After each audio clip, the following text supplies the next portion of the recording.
podcast fans. This is Falcon Paladin coming to you with yet another edition of the Falcon Paladin Hour.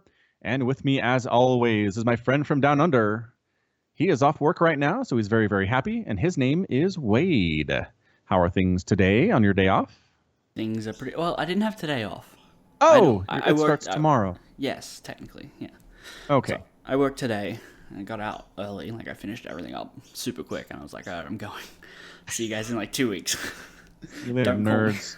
That's right. Leave me alone. If there's a problem, solve it yourselves. Yes, that's very accurate.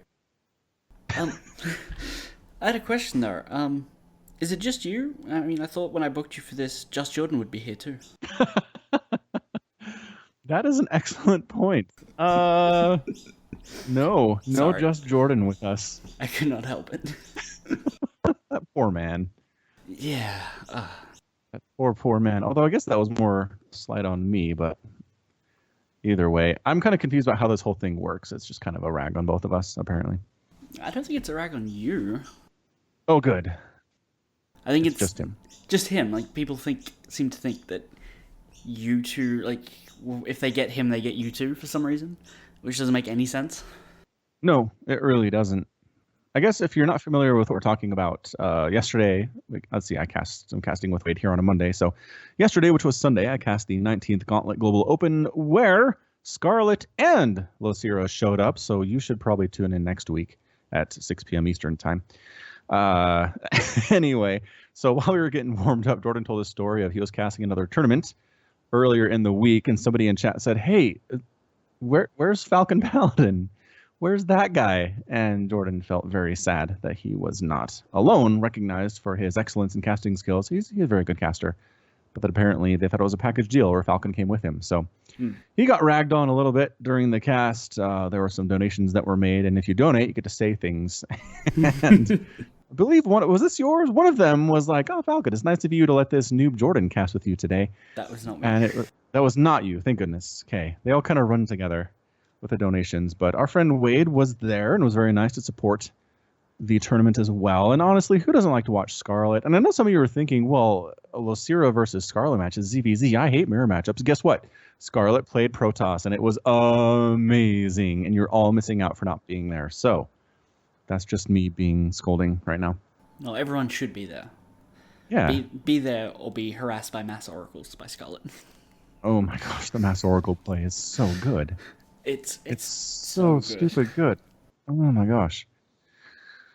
So that was great.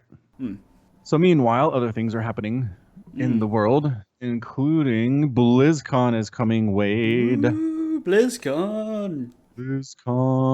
And we were talking before the cast, before the pod, and saying, I wonder if the brackets have been released yet. And then we realized, obviously, it's group stages first, because duh.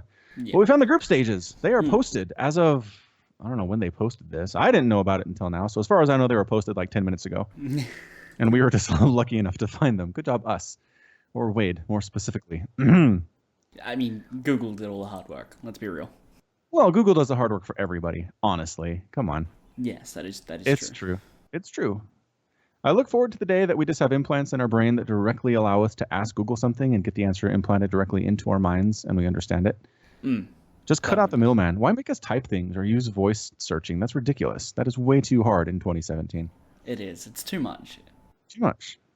So, anyway, the point is group play. And the first comment I made to Wade when I saw this group play these groups, I said, I feel like nobody should win these because they are all groups of death. And then I realized, well, it is the WCS Global Final, so obviously it's going to be groups of death anywhere you look. But I can't imagine anybody, no matter who these players are, looking at these groups and saying, well, I've got an easy road to the final. This will be cake. This will be a cakewalk. No. I mean, okay. This Group D, Innovation, Gumio, True, and Cyril, who, we remind you, is currently #1 on the Korean ladder. So, or maybe he was a couple weeks ago, but at some point he was. So you might look at that and say, well, Cyril's the non-Korean in this group, but you know what? He's been killing it. Oh, I mean, if I had to pick anybody to come in last, it's going to be Gumio, obviously, but at the same time, he is such an incredibly solid player I wouldn't be shocked to see him move out either. I would be willing to bet that True comes in last out of that group. Oh, you think True's? Yeah, because he's the guy that for whatever reason, has a visa and doesn't. He's the Korean that gets a free pass to every international event, right? For reasons we don't understand, correct? Yeah, but he never wins them, right? And No? if Koreans are the dominant ones, why is he not dominant when he's the only Korean? Because there's more to it somehow that I don't understand. There must be skill in this game. questions. There must be some sort of skill element. No, it's just where you're born, obviously. Clearly. Where you're born and raised. Because if you're born in Korea but spend your whole life in America, obviously you're not going to be good enough. So Obviously. Obviously. So I don't know, but True's. I mean, I've seen True struggle against Neeb and other really elite Protosses, but I think his ZVT is really solid. And that's all he has to deal with in this group. There are no Protosses in here. That is true. Haha, pun intended. Damn it. Didn't even. Not intended, but I made it sound like it was anyway. All right. So which group of yours is your favorite or the group of death? Again, they're all groups of death. They're all groups of death. I mean, I'm most excited for Group D. Okay. Yeah. Either. I'm looking at all of them. It's so hard to pick. Group C, Elazer, Hero, Dark, and Kelazar. Yeah, exactly. TY, Special, Stats, Snoot. I got nothing. I am speechless. Go ahead. They're all going to be great matches, no doubt. Yep. I mean, this is, if you never watch live StarCraft, and I don't know what StarCraft Fan never does, but you should really watch these ones if you're going to watch anything this year, because this is where it's at. This is where it all comes down to this. And again, there's no Bjorn, but that's because he failed to qualify. It was a standard failure to qualify by him. Not sure what happened, but it was straight up and it was legit. He got wrecked by Korea's best players, Deer and Bunny. That's exactly what happened. Oh, so yeah, very excited for this. October 27th through November 4th. It's coming up. Coming up, everybody. And if you remember, if you are a frequent listener of the podcast, Wade and I made a bet about who would win the BlizzCons. We did do that. And both of our horses will not meet in group stages. So that's nice. Yes. Yeah, so it's a guarantee they're not going to knock each other out of the group stage. But it is not a guarantee they'll both get through the group stage. No, it is not. So what do we do if they both get knocked out, or if one of them gets knocked out? Should we just change it to see the one who goes the furthest? Yes. Yeah, goes the furthest, and if it's a tie, then it's a tie. So be it. Yeah. All right, deal. Agreed. In front of all of these witnesses listening to the podcast right now, if one of us tries to weasel out of it later, remind us of this moment. Exactly. And Time shame stamp us. it. Yeah. Yes. Yes. So much shame. Much shame. Much. I hope Neeb likes PvZ. I'm just gonna say that. Seriously. I mean, he does, though. he does. That's the whole thing. So he's against Nurchio, Sue, and Rogue, which, again, is not easy, but I don't know. I feel like Neeb's okay in there. It's so hard. You can't just pick one and be like, that guy's going to get knocked out. Like, no. Nope, not how it works. No one's a guarantee to die here. I mean, I'd almost say special in the TY Special Stats Snoot group of Group A, but he's been really good ever since he spent that time in Korea. He's been moderately terrifying. He is really good, but he does have a tendency to occasionally destroy his own bases. Legitimate concern. I saw him do that in junk shopping, and I'm like, you're supposed to be really good. Win. Push on for the Terrans. But no, huh?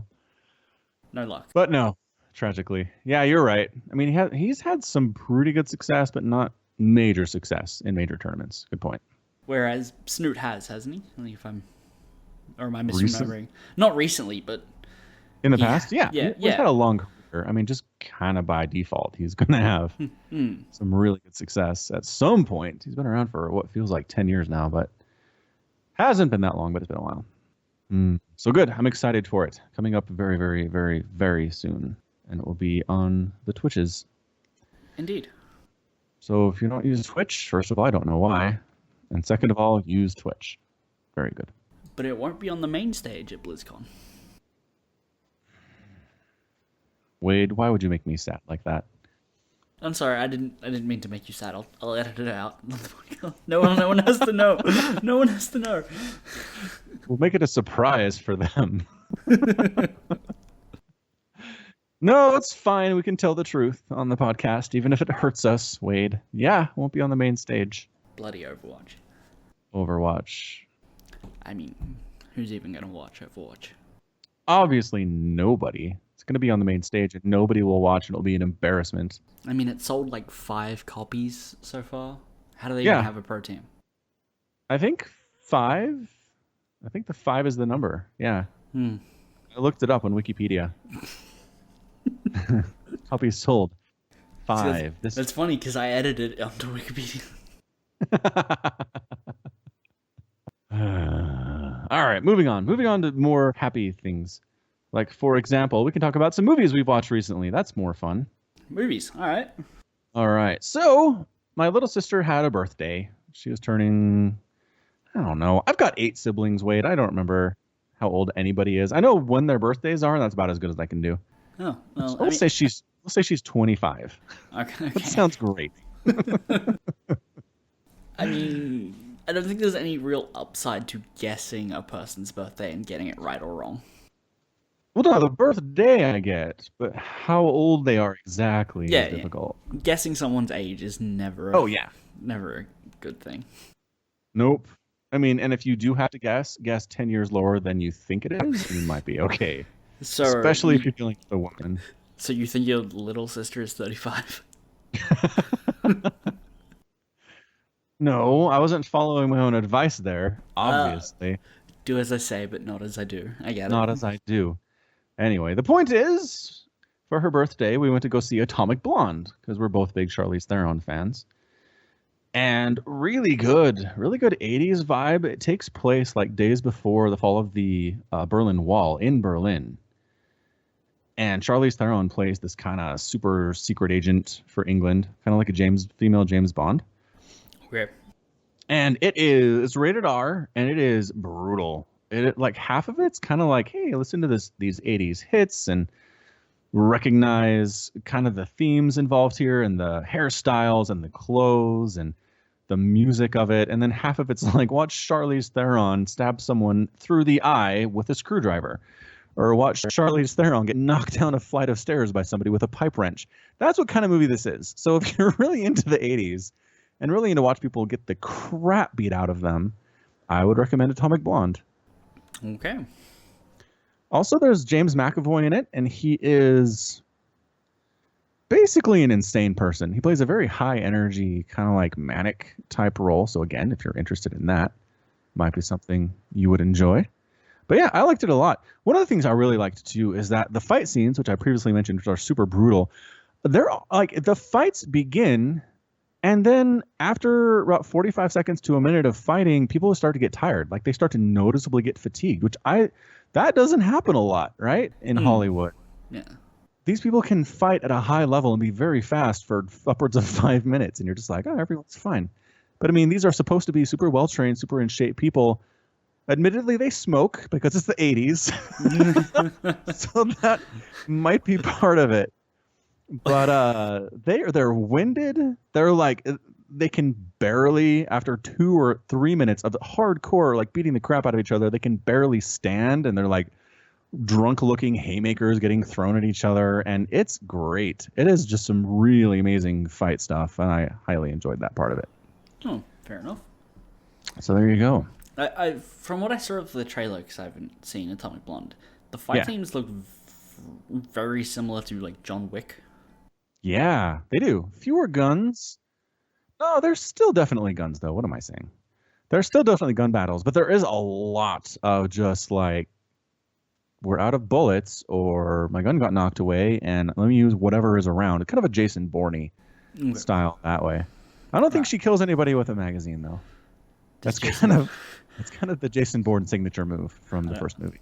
I don't think I've seen Jason Bourne. Wade, why do we do this every week, man? I'm sorry you're older than me and seen all the movies, okay? I haven't gotten That's around to it yet. that's true. Honestly, you can just watch the first Jason Bourne and be good. Okay. So I'm not going to give you a ton of homework, but at some point, I just want you to watch the first Jason Bourne with young baby Matt Damon. Baby Matt Damon. Speaking of baby actors, I Yeah. watched Die Hard last night. Oh, baby Bruce Willis Yeah. and baby Alan Rickman. Alive Alan Rickman. Also alive, Alan Rickman. Good point. Too soon. Nah, he had a good life. Yeah, sure. I mean, it can't be that good. It ended. Okay, so by that metric, nobody ever has a good life. Good to know, Wade. Come on, somebody born into poverty and squalor in India who never experiences running water or electricity and dies of like malaria at age 9 does not have a good life. No, they don't. Thank you for Okay. confirming my point. But somebody who spends 98% of their life in extreme wealth and able to do whatever the heck they want, I'm going to vote they had a good life, like Alan Rickman. Right, but if you look at anything vaguely relating to life-extending technologies, we're not too far off being able to slow down and end aging. So basically, any life that stops within like days of that would be a, by comparison, a bad life because they don't get to live forever by a few days. Immortality becomes available 36 hours after they die. Oh my gosh, that would be tragic. It would. That'd be real bad. You're absolutely right. No 70-year life, no matter how luxurious it is not as good as a life where you're eternally young. Right. So, all right, we're going to talk about eternal youth. I do have some thoughts on this. Okay. You want to go, or do you want No. to talk about Die Hard first? Oh, no, I just mentioned young Bruce Willis. He looked very Yeah. young. You don't have any other thoughts about Die Hard except for Bruce Willis as a baby? I mean, it's a brilliant movie. Yes. Okay, good. I was so worried you hated it. No, it You wasn't just sat there and hate watched it. It wasn't the first time I've seen it. Oh, okay. You made it sound like it was the first time you'd ever seen Die Hard. No. I don't know what you've seen. Things I assume you've seen, like, for example, The Bourne Identity. I mean, not that The Bourne Identity is on par with Die Hard, because it's not. Oh my gosh. So good. Ho, ho, ho. I have a machine gun now. I think this might have been the second time I've really actually sat down to watch Die Hard, and it's kind of at that point I really realized that the entire reason the guy on the plane tells him to take off his shoes is so that he's walking around barefoot when the glass breaks. Yeah. Oh, they worked backwards from there. They're like, we need a scene where Bruce Willis is walking on glass. How do we get him there? And the answer was, we work backwards and make him take off his shoes. The first time I watched, I was just like, okay, this guy has his home remedy, whatever, delete. Like, just completely throw that out of my mind. I'm more interested in the giant bear he took on as carry-on. Which is great. That is, so many good moments. And Alan Rickman is just the penultimate villain. He's so good at villaining. Oh yeah, Hans Gruber, 10 out of 10. Yeah. Yep. And speaking of sequels that aren't really necessarily as good, the Die Hard sequels. Yeah, I don't remember Die Hard 2. Yeah, that's fair. It kind of falls into the same line as Speed 2. I don't remember it very well, so I'm just going to assume it's not very good, and I'm just going to skip that one. Oh, yeah. No, Speed 2 is horrendous garbage. Yeah, or Matrix 2, or Fast and Furious 2. What? You like Fast and Furious 2? I don't know. Fast and Furious has like 9 movies now, so it's hard for me to differentiate among Fast and any Furious of them. 2 was the one where they still actually put like decals and did up their own cars for racing, rather Back than when they just, didn't have any money. yeah, back when they had no money and like Yeah. pockets aren't empty, cuz, you know, all that stuff. Gotcha. I saw that, but it was a long time ago. Many, many moons. Anyway. You know, we're getting I died. rapidly off topic from Eternal Youth. Well, that was an off-topic topic. Anyway. All right. Eternal Youth. Okay, so that is something that is discussed quite a bit. There is okay. I'm going to say Harry Potter fan fiction, and you're going to be like, nerd, and it's fair. Hold on, I'm just gonna mute you for a few minutes.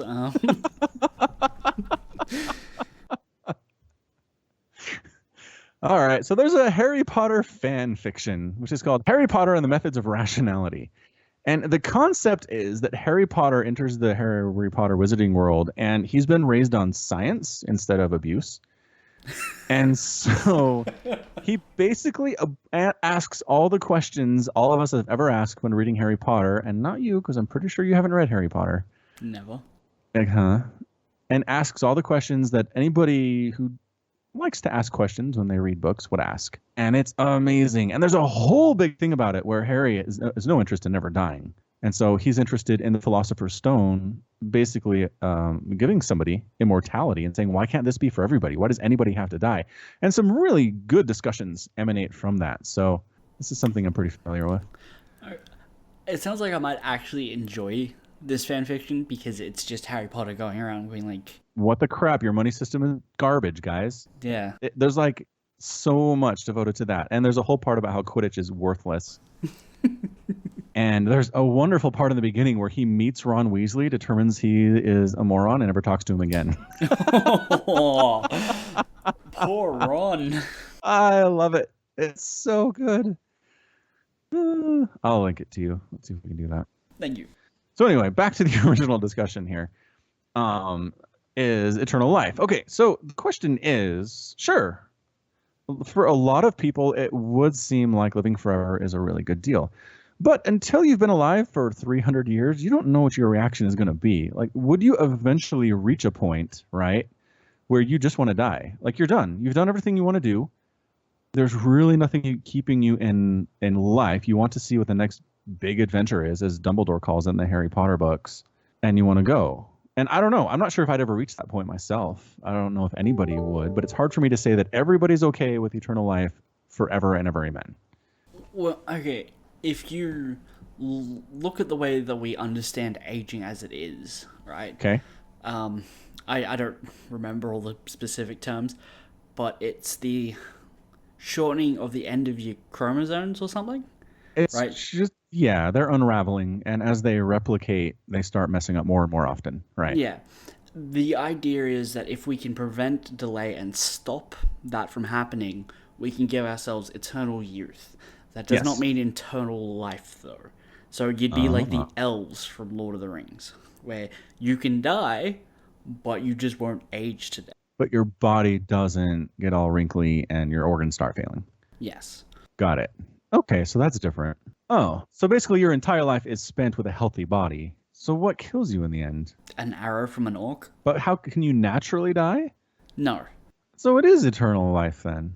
Okay, it's eternal life, but it's not immortality. Okay, fair. Right, you can still die if you want. Or if somebody wants you dead. Or if somebody wants you dead, yes. They crossbow you in the chest. Right, but if you have 300 years of like jiu-jitsu practice, you're going to be pretty hard to, be killed. Well, but then they have 300 years of jiu-jitsu practice. And that would make if for the everybody best has Jackie it, Chan movies. It's an even playing field. Oh my gosh, can you imagine the kung fu movies where they've had 300 years to practice? You wouldn't need wires. People would just be able to jump off walls and do everything. That's at that point, yeah, I think you would. Dang, let's do that. In 300 years, we'll be off planet, and if you're immortal and you don't like someone, you just go, okay, I'm going to a new planet. It doesn't matter that the flight is 400 years because we only can reach 10% of light speed, and it's a really long way away. You'll still get there. You'll still be fine. At some point, time stops to have meaning for you because you've been alive for so long. Yeah. I don't know. Like, it would be awesome to have faster than light travel, but everything I've read about it makes it seem like we would have to break some serious barriers about known science to even come close to doing that. Yeah. And that makes me sad. So again, my point stands then. Some people might honestly be ready to go after 400 years of eternal youth and being an elf. Mm-hmm. They're like, you know what? I'm good. I think that perspective is too human-centric. In 400 years, you'll have an entirely different mindset, and I don't think humans today can even fathom what they would be thinking after 400 years of life. Agreed, 100%. That's what I'm saying. Like, I don't know. Yeah, I mean, people get really comfortable in their ways, as it is, let alone, how the couch outline would look after someone's been sitting in it for 400 years. Gross. Hope Very. you'd clean it often. You get a new couch every 6 months. Why not? So many couch farts. Yes. Yep, you're right. So you would get used to life, is what you're arguing. Yeah. If you're 400 years old, at what point you say, well, I want to see what else is out there, but it's the only thing I could ever do that has no undo button. Right. Well, besides shooting yourself in the head, but yeah. That would be how you do it. Like we're talking about death. Shooting yourself in the head is death. Fair enough. Whew, it is too late. I have 3 kids. Did I tell you that already? Yes. Yes, I believe I have. Uh-huh. I mean, it wouldn't surprise me if you couldn't count your kids. Yesterday, you couldn't remember the number of podcasts we had done. I was And then numbered. sort of close. I wasn't sort of close. You were off by 11. Sure, but it wasn't off by like 100. Could have been worse. You were off by 100%. That is true. Stupid math. Why must you betray me? So, okay. And when I'm live casting, especially when I'm live casting, my brain just goes out the window. I can't do anything.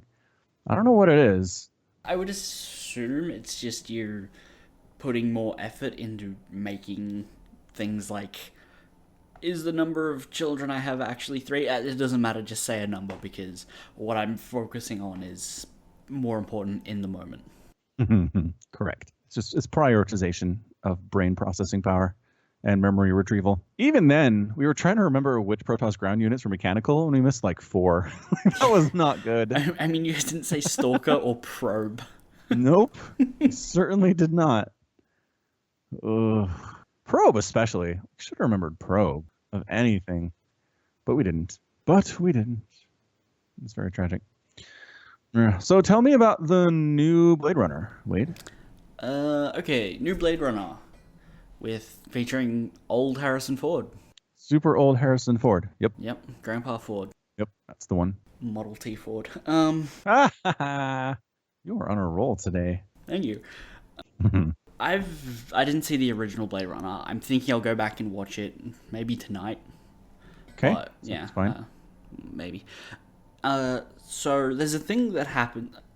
Okay, how do I put this? The first time you talked to me about the Night Angel books, you said the first one was too many plot twists. Like you just got overwhelmed with plot twists. I did say that, yes. This one has like one plot twist. Okay, it seems reasonable. It's so obvious.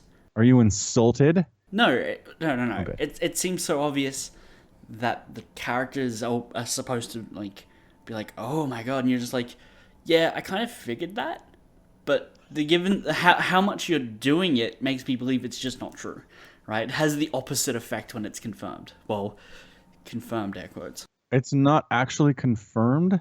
No. It's based on assumption that one of the characters has. Like, boy, it's like half the movie is building up to when he finally when the character gets the plot twist, and then we're supposed to believe it, but then we go, no, because it's just been building up, and it's like, it's obviously not that. It's obviously not that. Wow. And then okay. the last half is him believing it, and then having it revealed that we were right the whole time.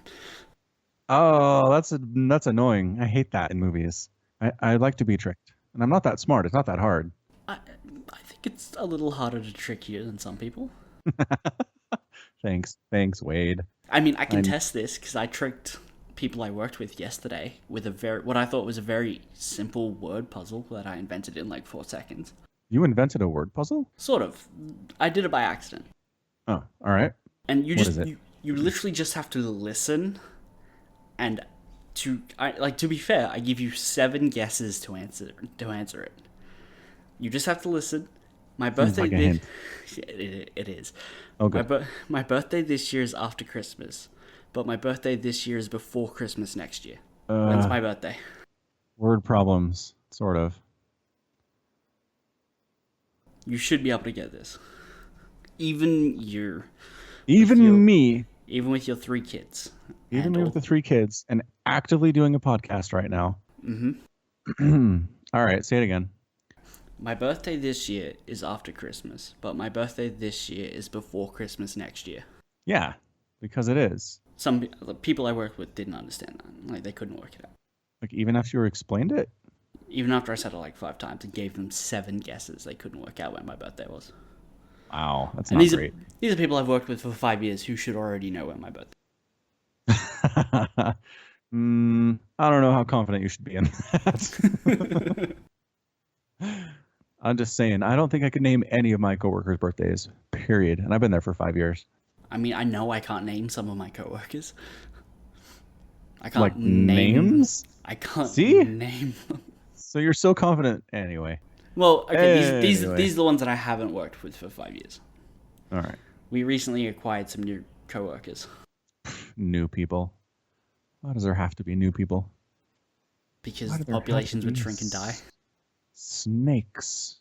See, Well, why sure. couldn't it be- So I've been playing this game Grim Dawn with my housemate, and there's an enemy type that are just giant spiders, and Oh. every time, no matter what happens, when we encounter the spiders, we both say, "Spiders." Spiders. Why does it have to be spiders? I Why thought couldn't it- Australians just have pet spiders. I mean, we do, Okay. yeah, but why couldn't it be butterflies?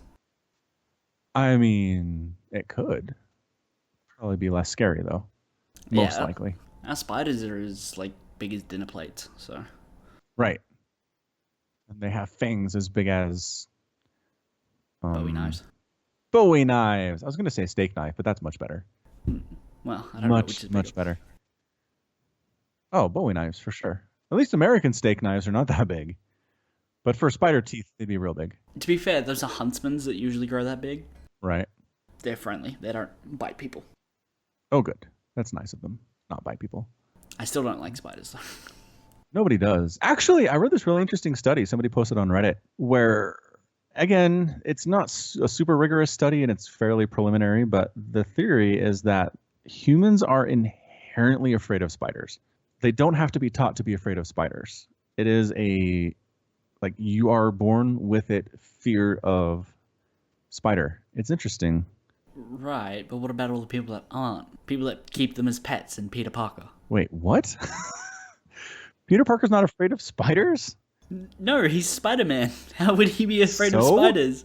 Why can't he be afraid of spiders? He's a Spider-Man. He doesn't jump at his reflection. Because he doesn't look like a spider, derp. He does in some of the comics. His mutation gets out of control and he grows 6 extra arms. It's not pretty. And it doesn't freak him out? I bet it freaks him out. I mean, I think he goes crazy. But Yeah, see? I don't think... Okay, so there are people who are not actively afraid of spiders, but the whole point of the study was they measured brain reactions, like brainwaves and stuff, to pictures of spiders and little small video clips of spiders moving. And even if somebody said they're not afraid of spiders, it still triggered that portion of the brain where the fear lives. So subconsciously, there is something going on that even they're not necessarily aware of. a lot of people don't get actively afraid of spiders. There are people who have pet spiders that Yeah. they just let crawl all over them because they're filthy people. If they're not afraid, then how are they getting measurements of fear? Because conscious fear is different from subconscious response to something. They're pretty separate. Yeah, they're separate. Yeah. And your conscious understanding of something and your conscious feelings about something can be extremely diametrically opposed to what your subconscious reaction is.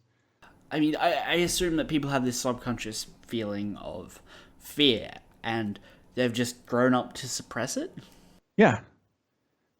They've basically gotten to the point where their logic overcomes any conscious fear that they have. Because they know the spider's not going to hurt them, and they're fine. Right, but what happens when you get these same people who are afraid of flying?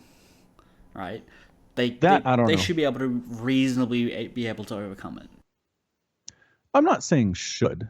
I'm not saying anybody should be able to do anything, but I think some people have overcome a natural fear of spiders. And I don't know, there might be some people that are born without any fear of spiders at all, but in most of the people that they looked at, there was a distinct fear response in the brain when they were shown spiders. Even people that didn't necessarily have a cultural fear of it or weren't taught about it, weren't taught to fear them. So then, I mean, this just brings up the question of like genetic memory, which isn't science. It's a theory based on stuff like what we're talking about. Is it possible to pass on specific memories of things or specific attitudes towards things? Does natural selection apply to understanding about the world, or is it just about physical traits? You know, it's hard to say. You know, I think this. Yeah. I think inherent instincts that are passed through genes that aren't physical traits. There's a genome. I don't want to say words like genome because I don't fully understand them properly. But there's a gene type that it forces you to sneeze when moving from a dark space to a bright space. Yeah, I heard of that one. Right, and I mean I have it because I sneeze every time I go outside. That's awesome. Okay, and annoying. Well, yeah. But the idea is we developed this trait because when you step outside of the dark area, which is usually, if we're in a dark area, it's because we feel safe there. So that's usually where we dwell. If we step outside and sneeze, we're spreading our germs outside, not inside where we sleep. Oh. And also notifying every predator within 40 miles that you're there. That's a really loud sneeze.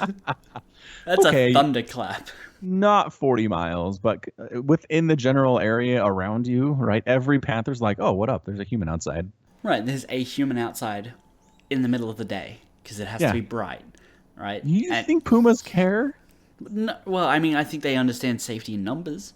Like, one puma is not going to attack, like, a horde of humans. No.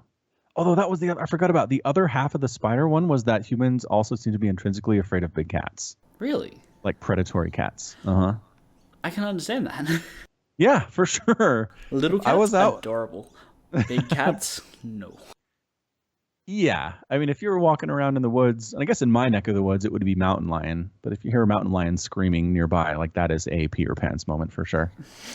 Yeah, there's a urban myth that in the area known as Blue Mountains, near where I live, that there is the Blue Mountains cougar or black panther. Like, I think reports vary.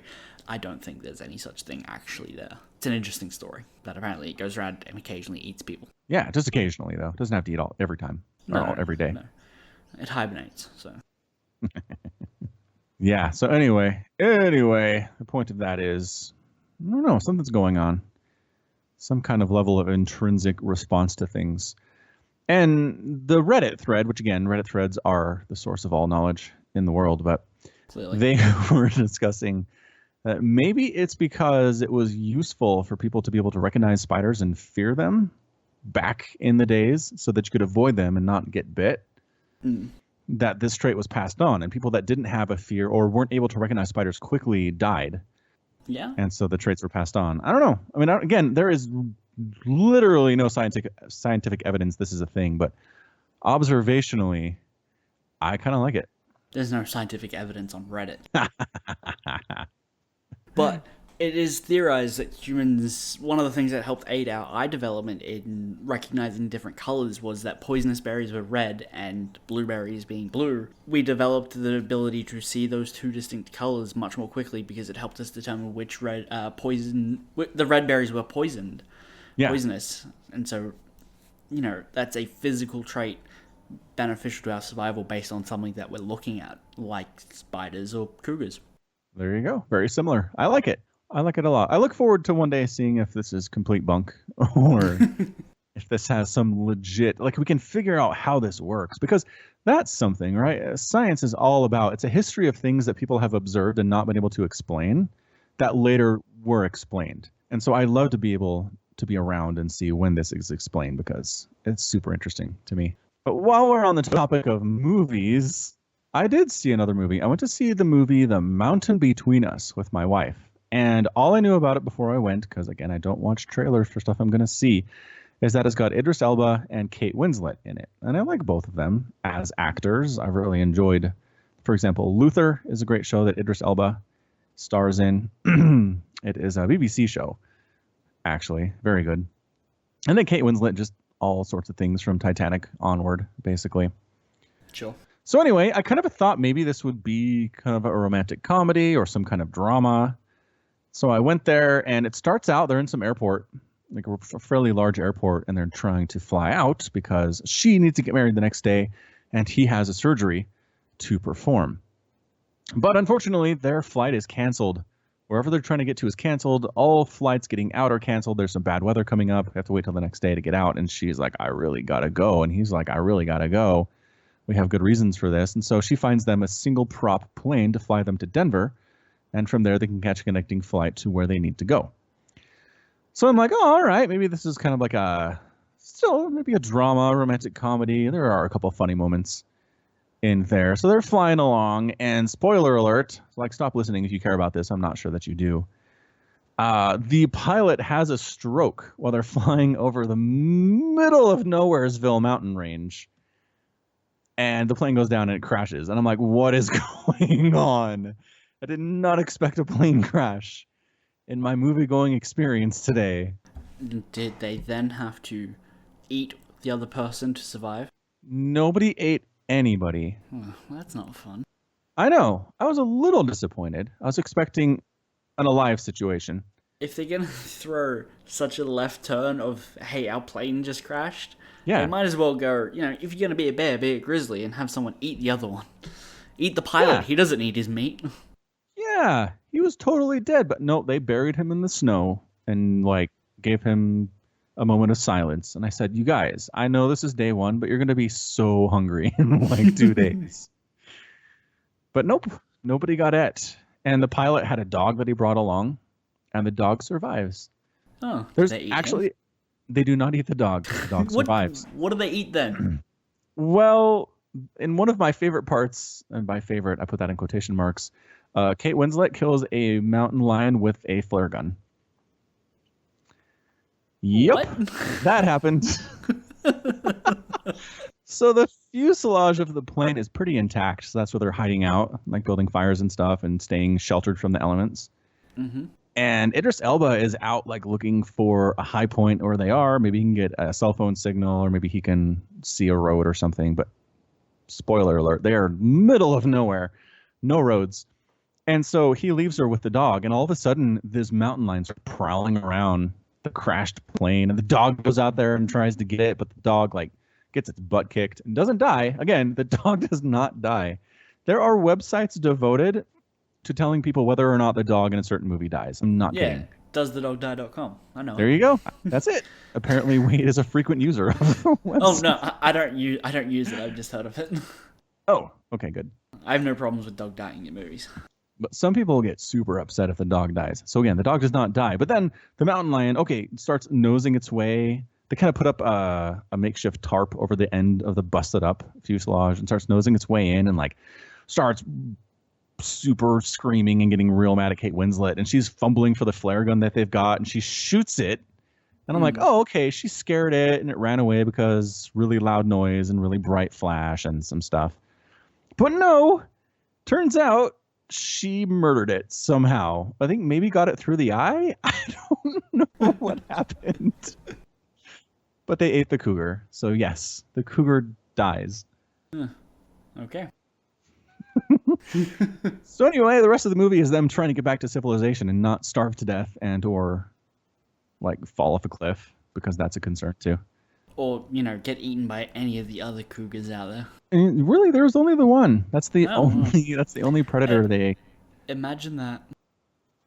Yep. It's that was the cougar's mountain range. Nobody else dared go upon it. The cougar was so mighty, and yet it was felled by a flare gun. Anyway, in short, I don't really recommend this movie. It's based on a book, and I imagine maybe the book was better, because that's usually the case when books are made into movies. Unless it's The Hobbit. Unless it's The Hobbit. Rare example of the opposite being true. Oh, wait, no. The movie's terrible. The book's better. What am I thinking of? Oh, no, you're right. Garbage. Lord of the Rings. Lord of the Rings. The movie's better than the books. Oh, fighting words. Fighting words. Then let's play this game. Have you read the Lord of the Rings trilogy? No. Okay, then. You're not qualified to make that statement. Who are you to say that's true? I know I'm not qualified. That's why I like making it. Those are the best kinds of statements. Fantasy realms are the one place where I'm totally fine to talk about something I don't know. Unlike genetics and human evolution, where I feel uncomfortable. Why is that, Wade? Why do you feel comfortable producing false facts from your false brain about fantasy? Well, my brain is real. Because fantasy is, by definition, not real. So it literally does not matter if I'm wrong. Wow. That is an interesting take. Because if I'm wrong, I'm just as right as whoever wrote it, because it's not real. I can't even argue with you right now. Your statement was so inarguably false. I got nothing. What do you mean my argument's inarguably false? What does that mean? The part about I can make false statements about a fake universe and it doesn't matter because it's all fake.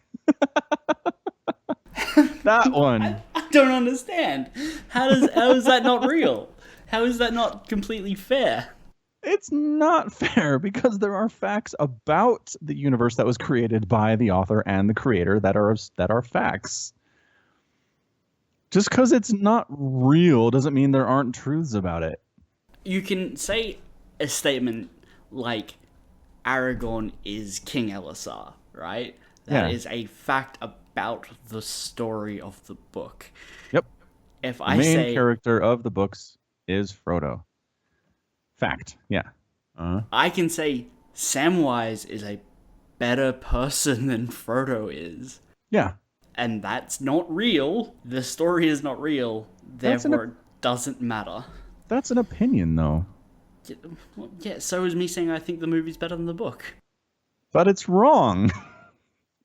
No, it's not. It's an opinion. Well, it's especially wrong because you haven't read the books. If you hadn't seen the movies, you couldn't say that Samwise was a better person than Frodo. But you've seen them, so you can. Right, but I can say Samwise is better than... Oh, what's the name of that other hobbit that they cut? The hobbit they cut? Yeah, I don't know if he's a hobbit. I haven't read the book. He's got a dumb name. That narrows it down. Thank you. Yes. Characters in The Lord of the Rings. I'm gonna have to look it up. Yep, you should. Is it a dwarf you're talking about? No, he's a hobbit. Oh no, it's Tom Bombadil. Tom Bombadil. Not a hobbit, I don't think. An ancient something in the forest. Yeah, like they cut him for a good reason because he's boring. Wow, that's fair. I can agree with that one. Wait. So what? You haven't read the books. How do you know about Tom Bombadil? I've read some of them. Like, I've read bits. Like, I tried to read them. You read the Tom Bombadil part? Yeah, because I wanted to know why they cut him. Oh, okay. Because people are like, where's Tom Bombadil? And you're like, what's up with this dude? And then you're like, he sucks. Yeah. And then I watched The Hobbit, and I'm like, I want to know more about this, the brown mage or whatever. Turns out, like, everything in that movie's... Yeah, Radagast. He's just entirely omitted in the books. He's, like, barely mentioned. Barely mentioned. That's true. Okay, good. So you do have some knowledge about the books. I feel better already.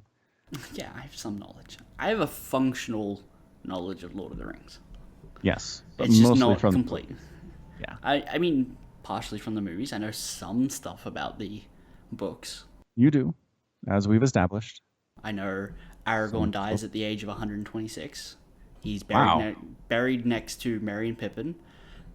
Gimli and Legolas both travel to the west after he dies, after hearing of his death. They weren't there when he died. He had a son and possibly 2 daughters. You're reading Wikipedia right now. I mean, I have Tom Bombadil's page open, but this is just stuff that I happen to know about Aragorn. Okay. So you thought Aragorn was awesome, so you researched all this stuff about him. I mean, that wouldn't be incorrect. No, Aragorn's awesome. I'm with you. Aragorn's rad. I watch a lot of Stephen Colbert. Is Colbert an Aragorn fan? He can, like, cite the Silmarillion by heart. Oh, I do remember this. I do remember he's a huge Lord of the Rings nerd. Yeah, he's a giant Tolkien fan. That's true. Which, respect to Stephen Colbert for that. Oh yeah.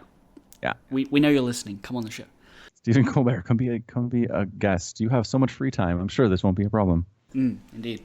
Nope. Speaking of free time, this is a really bad segue. Should we do the NFL minute? Let's do the minute. Let's do. All right. So count me down when you're ready, Mr. Wade. And this time, I'll try not to stop before it's over. That is a trick, though. It's a tricky thing. No, I just realized I've left my stopwatch running for a week. That NFL minute was a long one. Yes. Okay. Yes. 3, 2, 1, go. So remember last week how I said the NFL is full of parity and you can't really say there's anybody guaranteed to make the Super Bowl, and how I said the Chiefs were one of those teams?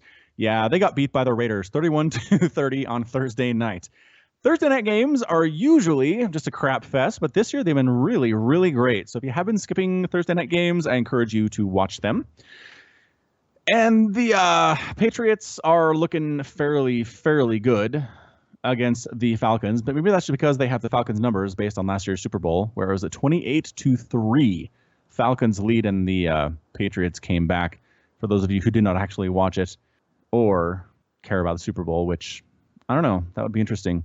Rams beat the Cardinals 33-0 in London. We keep sending really, really terrible games over to London every single season. The Rams and Cardinals promised to be a good match, but then the Cardinals' starting quarterback went down. Carson Palmer broke his arm. He's going to be out for the foreseeable future. Stop. There you go. I even ended a sentence that time correctly. You did. Very well. Well done. Gold star. Yeah. Excellent. Good. Felt good about that one. I'm glad. I feel like I need to clarify my position on making stuff up. Wow. Okay. You've been thinking during that minute. I had a minute to think about it. Mm-hmm. And I'm always in favor of knowing accurate information. Oh, good. But when I don't know it, I'm totally fine in a fantasy realm of saying what seems reasonable to me. Got it. Whereas if it's in a scientific realm, you are more wary of doing something like that. Yes, because if it's real, there should be some, you should be right about it before you say something. Yeah. Yeah. Nobody's going to be like, well, I don't need to worry about my health because Wade said that Aero Iluvatar is going to heal me when I destroy the One Ring. I'm going to start telling people that. Yeah, I gotcha. Okay, good. Okay. I'm glad that's settled. What else do we have? Is there anything else we need to talk about this week? That is a good question.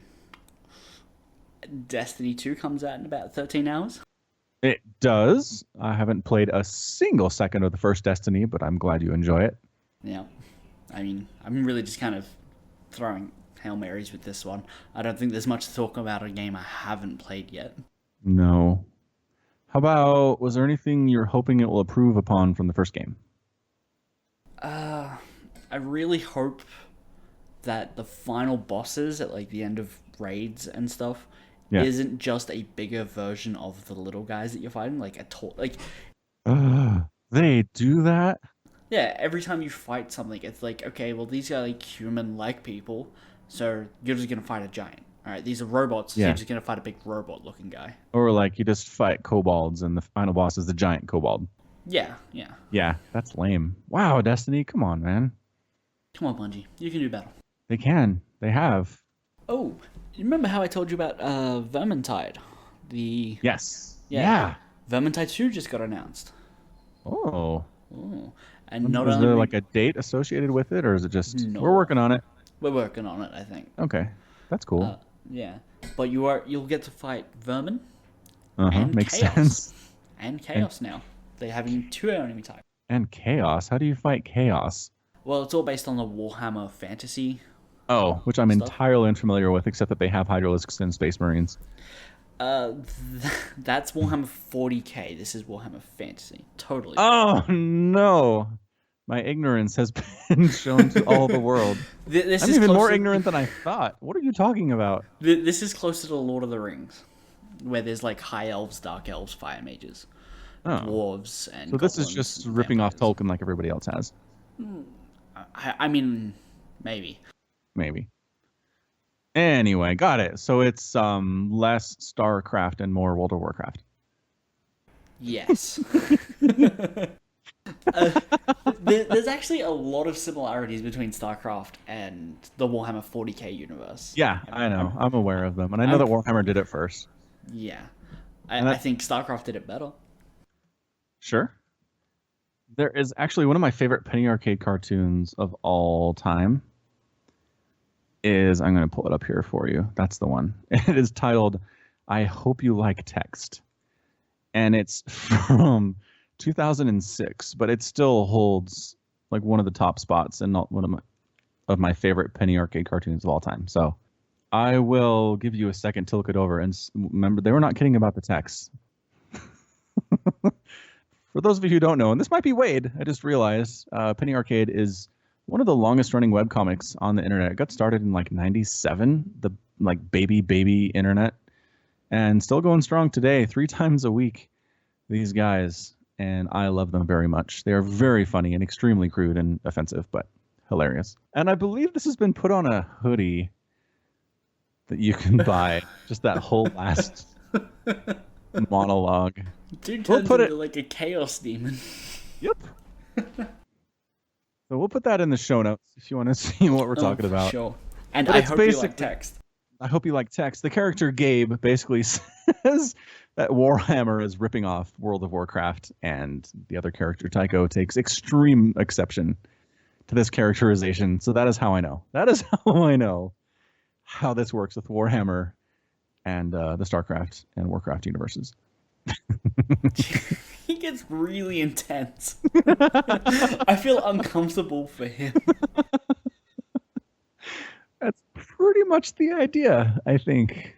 A lot of this comic is about you feeling uncomfortable. Oh, man. As the reader. Talking about feeling things, did you watch Carbot's season 5 finale? Oh, man. StarCrafts? I think it was the finale. Was it the one where was in 3 parts. They're on the part 3 just came out, right? Yes. Have you watched part 3? Yes. Oh my god, the feels. The medevac pilot and the Marine. I was just like, no, she's healing him as they're falling through the atmosphere. He's trying to reach for. Oh! I did not expect feels in my car. Okay, I lied. There's always feels in the car, but man, that guy, he knows what he's doing. And like the little montage of like, where's your emergency? And he's like, flower. Oh yes, the looking back through the ages. Yes. And all through just using sound bites from StarCraft. Yes. It's one of the more impressive parts of this whole thing. He doesn't record anything new. It's all existing StarCraft stuff, sound files. The art's new. I guess I shouldn't say anything. I do like all the silly stuff, like the Nidus worm on 2 different platforms and the lurker. Blah. Just spinning with the guys. Oh, I really got a kick out of that. Yep. StarCraft is probably my favorite fan-created anything that has to do with StarCraft. It's very good. I mean, I don't really know a lot else. Yep. I mean, it's exactly right. There's not a whole ton of stuff, but it does it well. I picked up some StarCraft comic books the other day, actually. Oh. And then I immediately left them with my brother. Immediately disappeared off the face of the planet. Yeah, somehow I bought 2 comic books, and the person I know who reads the most comic books ended up with my comic books. How'd that happen? Basically random happenstance. Basically. You know, universe is conspiring against you, Wade. Clearly. I think we're at time. And on that note, where the universe is conspiring against Wade, let's wrap it up. Woo! All right, so that's going to be it from us. About an hour of your weekly Falcon Paladin hour. This is intentional, you guys. We know what we're doing. But yeah, thanks again to Concordia Recordings for giving us the music for the intro and the outro. Buy t-shirts and hoodies and mugs from the link in the show notes from Teespring. Support the podcast through that and Patreon as well. And until next time, as always, thank you so much for listening, and you take care of yourself. Once we thought that we'll stay young, and this world is never gold. But when I opened up my eyes, I said, grow old with me. Will you age here by my side and stay beautiful for life? Or fade away in the darkness and leave me here. This world is a cold place without you. My babies will leave me home. Oh, I'll make it a safe place for you if you promise to feel the hurt in my soul.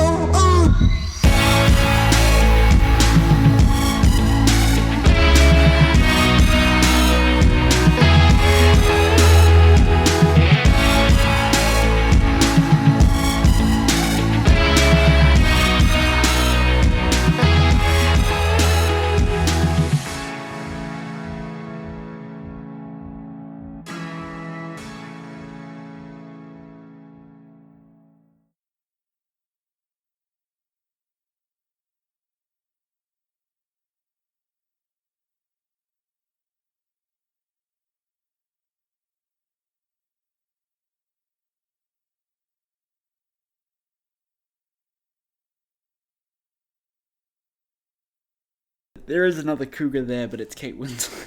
Heyo! Dang it, Wade. Why you gotta be that way?